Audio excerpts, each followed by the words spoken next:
Wait, you're doing another Sonic game? Yeah. Actually, I wasn't originally planning on it.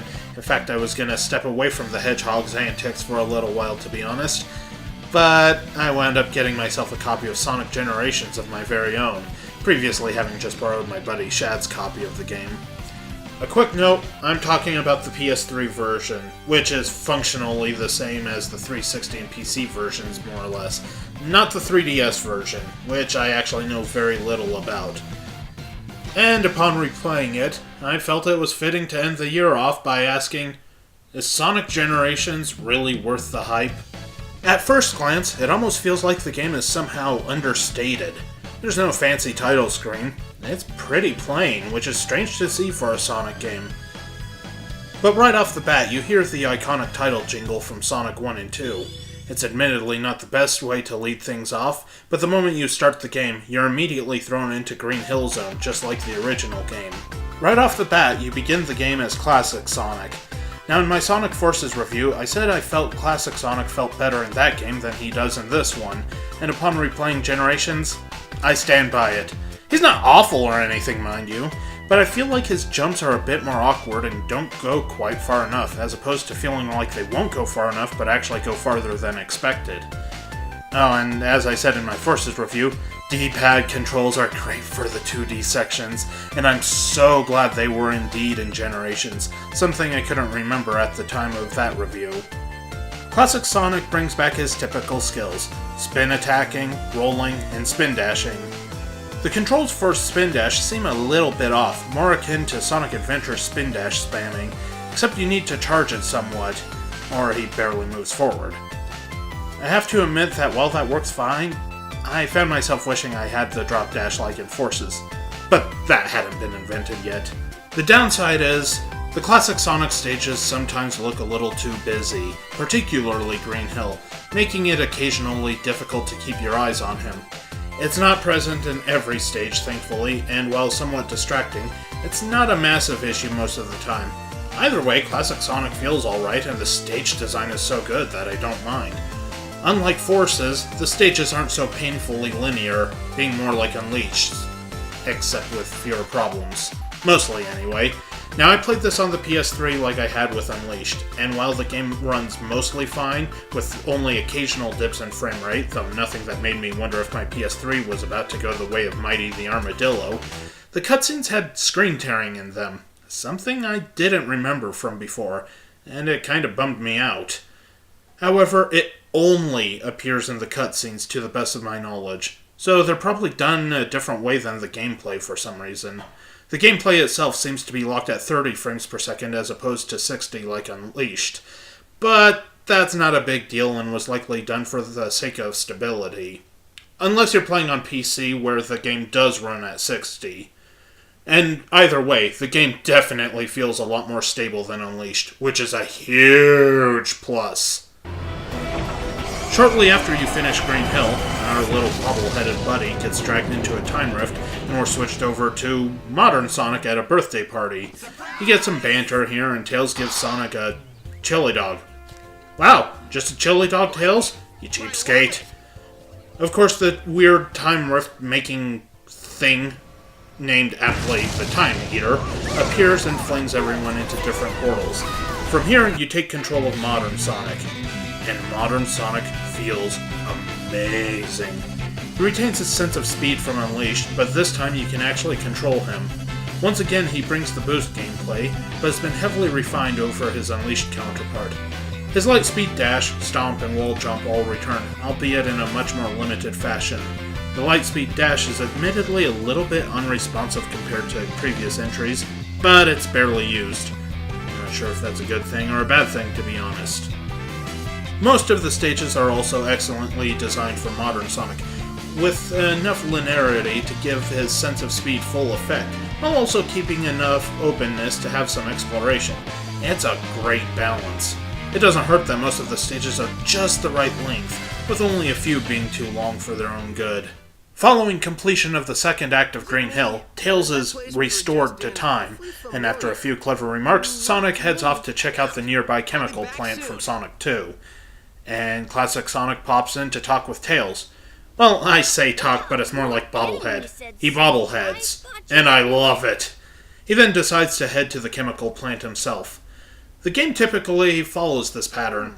Do a stage, switch to the other Sonic, do the second act, rescue one of Sonic's friends, in blocks of 3, with a boss fight at the end. But I'll get to that later. I also just want to say the load times aren't great. They're certainly not Sonic 06 bad, and I think they're a bit faster than Sonic Unleashed. But they are noticeable. They don't ruin the game, thankfully, and it's mostly negligible. Chemical Plant was always a personal favorite stage of mine in Sonic 2, and seeing it done up here got me all excited. And that excitement was met with a fantastic pair of stages. Once again, the levels are amazing renditions of the originals, with classic Sonic's act being very reminiscent of the original Sonic 2 stage, and modern Sonic's being an excellent 3D incarnation, with a few 2D parts as per usual with the boost stuff. Clever use of the water slides, rails, cranes, and whatnot add to the overall stage, and I love it. And since I'm here, I'd like to mention the red rings are in this game just like they were in Forces. Except here they're used to unlock production art for the game and can be found in a gallery in the hub world, where you can also listen to the music and rewatch the cutscenes. It's a nice bonus activity and is well implemented. The third zone is Sky Sanctuary, which wouldn't have been my choice for Sonic 3's rep. I personally would have gone with Ice Cap or Flying Battery. But it's not unwelcome. In fact, I dare say I think I prefer Generations' version of the stage. There's something super satisfying about bouncing off the clouds, and the brief part where you're inside the sanctuary is a nice touch. Unfortunately, there is some nasty slowdown during a specific point when you're running across a crumbling platform. Thankfully, there's only a handful of parts like that in the entire game, but it's noticeable. Not quite to Sonic Unleashed levels, but noticeable.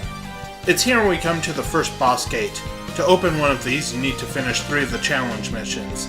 They're pretty varied, and in addition to getting a boss key, you also get an extra music track that can be played during any stage, which is a nice bonus. These range from beat the doppelganger to use your friend's ability to get through the stage, and everything in between. Most of them are pretty easy, but there's a few decent challenges amongst them. Normally, I hate having to grind for anything in a platformer, but in this case, you're given a ton of options with both Sonics, and you need to do no more than 3. There's also the rival boss fights, which bestow a Chaos Emerald to you, which open up the final boss fight. Rivals are mostly a sort of auto-scroll boss fight, but they're enjoyable enough, and have a decent amount of variety between them too. The first one is against Metal Sonic, which is nice to see. There's one in each of the 3 eras, with the other 2 being Shadow, who is probably the most unique of the bunch, requiring you to smack him with meteors, while using a boost core of some sort, and Silver, who is more like Metal Sonic and simply requires you to just dodge his projectiles and smack him. When you enter the gate, you get a great gag of the 2 Sonics mirroring each other. Classic Sonic speeds off by himself, and modern Sonic smacks into a wall. Great job, Sonic! I knew you could do it! The first major boss fight is against the Death Egg robot from Sonic 2, and this boss fight is pretty mediocre. It's mercifully not as tough as it was back in Sonic 2, but it's just kind of bleh. The first 2 hits just require you to dash under him when he jumps and smack him in the ass, which is painfully easy. The third hit is a bit more clever and requires you to press a button to spawn a bomb while he tries to punch you from the background. You're supposed to jump on it, and Sonic will slide up and bop him one more time.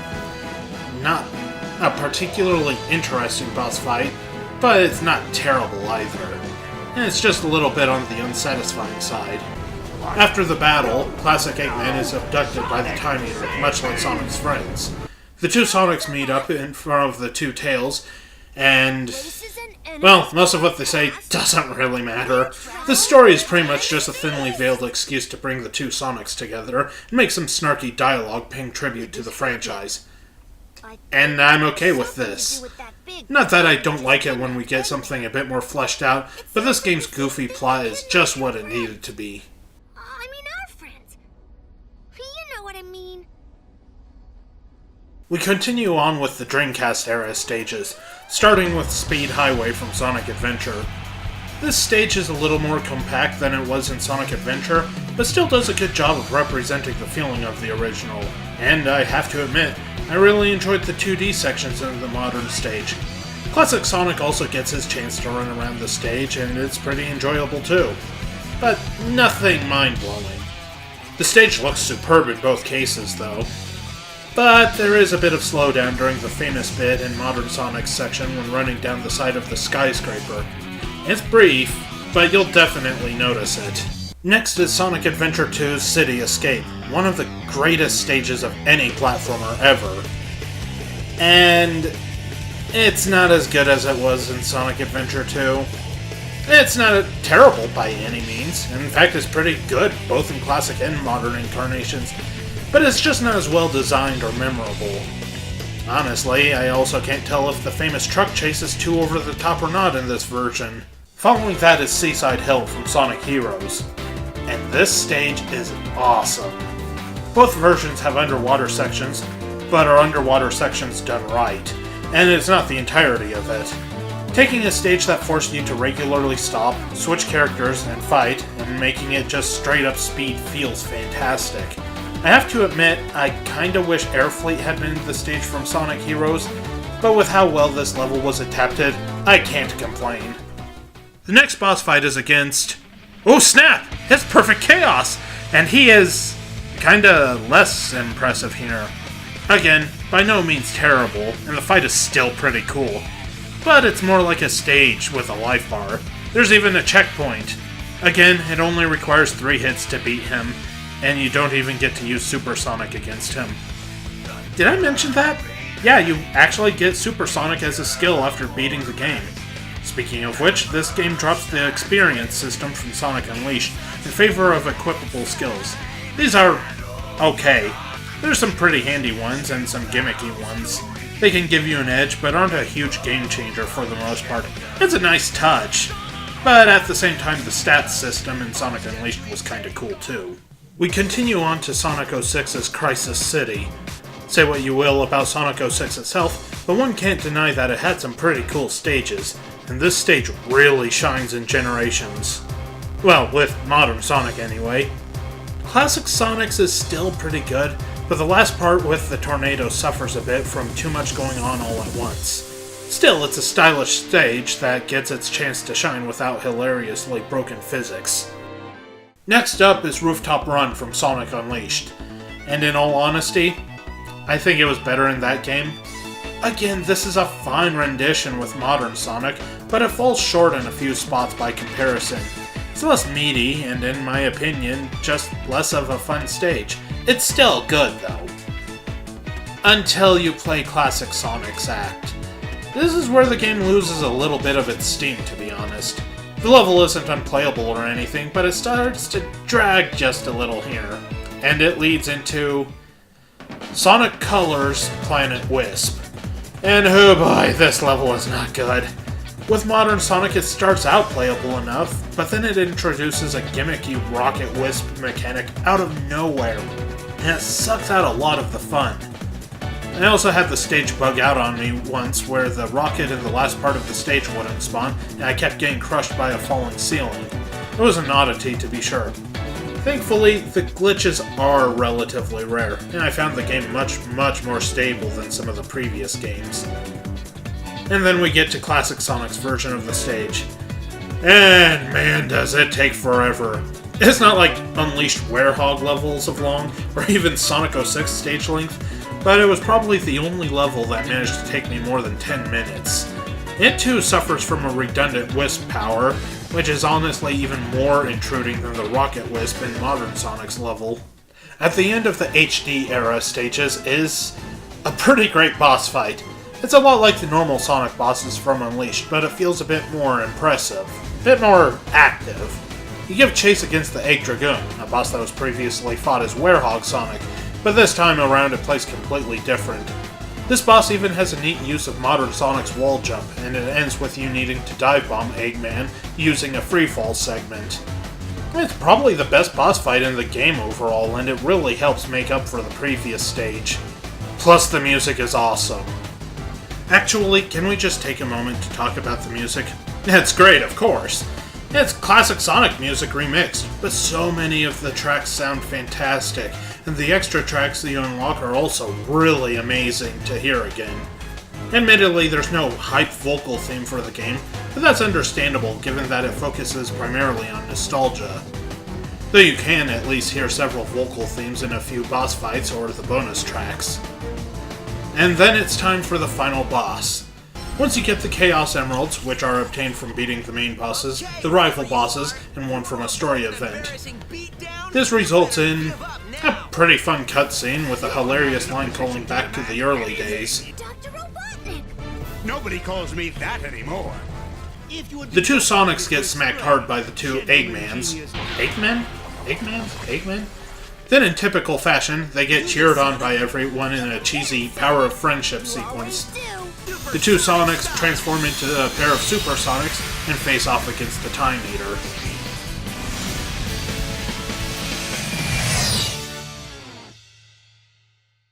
And this fight sucks. It's bad. It's somehow both overly simplistic and at the same time super convoluted. It's not overly frustrating, mind you, it's just not particularly fun. Mercifully, it's also not especially lengthy. In theory, you're supposed to switch between classic and modern Sonic to evade and chase the Time Eater and hit his core. But I didn't find much use in classic Sonic beyond occasionally collecting rings. The control is also a bit wonky here, with it feeling like sometimes you're not fully in control of which direction you're going. Even more so, it's tough to explain, but sometimes I can't tell if I'm controlling modern or classic Sonic, even when I have modern Sonic as the lead. There's also a seemingly useless chase attack you can send classic Sonic on. I never found a use for it, but supposedly you can destroy debris with it. Pretty much just hold down the boost button until you smack the boss's core a handful of times, occasionally dodging debris and picking up rings, until you get a prompt to hold the shoulder buttons to finish him off. It's ultimately a blind way to finish off the game. Luckily, we get a fairly cute ending involving Sonic's birthday chili dog being returned to him, classic Sonic trying and failing to use the air dash, and modern Sonic not being entirely truthful to his past counterpart. Hey Sonic! Enjoy your future! It's gonna be great!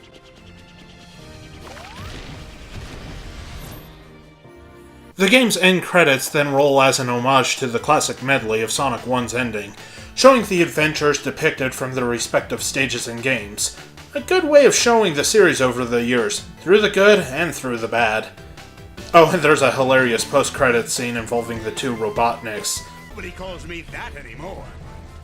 arguing in a place where time doesn't exist. That doesn't give me much hope. Maybe I'll go back and get my teaching degree.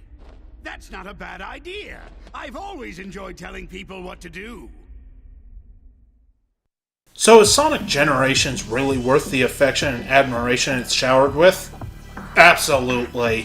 While it does have some flaws and a few low points, it has so many more high points. Despite the somewhat lackluster Planet Wisp and the unimpressive final boss, there's just so much good here, so much to love. Despite being a nostalgia fest, it was exactly the shot in the arm the franchise needed, showing that Sega and Sonic Team did still care. Mostly. While the main game is a bit on the short side, there's a lot of side content, and like any good Sonic game, you'll never play a stage only once. It's fast, fun, and full of great levels, with a much more stable and polished feel than Unleashed, a fantastic soundtrack, a dumb but enjoyable story, and two magnificent mustaches. Also, it's almost impossible to not love classic Sonic and Tails, who are just so damned adorable. Sonic Team did a magnificent job of bringing them to the graphic stylings of the modern era, while still keeping their classic looks intact. With the massive success and high acclaim this game got, surely it was followed up with an excellent continuation, right? Oh no! God damn it, Sega! Thank you guys so much for watching my review, whether you agree or disagree. If you just haven't had enough of my thoughts on the Sonic franchise, don't be afraid to check out my Is It Worth the Hate videos on Sonic Forces and Sonic Unleashed. Or if you just want to see me play Sonic in general, check out my playthrough of the superb Sonic Mania.